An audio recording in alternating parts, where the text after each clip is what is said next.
6. તેના માટે જન્નતના દરવાજા ખોલી દેવામાં આવે છે અને જહન્નમના દરવાજા બંધ કરી દેવામાં આવે છે અને શૈતાનોને બાંધી દેવામાં આવે છે.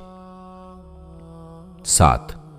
રમઝાનની બરકતથી રોજેદારને 2 ખુશીઓ નસીબ થાય છે. એક ઇફતાર વખતે અને બીજી પોતાના પરવરદિગારની મુલાકાત વખતે. 8. આ મુબારક મહિનામાં રોજેદારને નવાફિલનું સવાબ ફરજ જેટલું અને ફરજનું સવાબ 70 ફરજ જેટલું મળે છે. 9. આ મુબારક મહિનામાં રોજેદારનું દિલ નરમ બને છે અને તે અખલાકી ગુણોથી ભરાઈ જાય છે. તેના અંદર જઝ્બા-એ સખાવત પેદા થાય છે. 10. ઇફતારી અને સહેરીની બરકતો તેને પ્રાપ્ત થાય છે.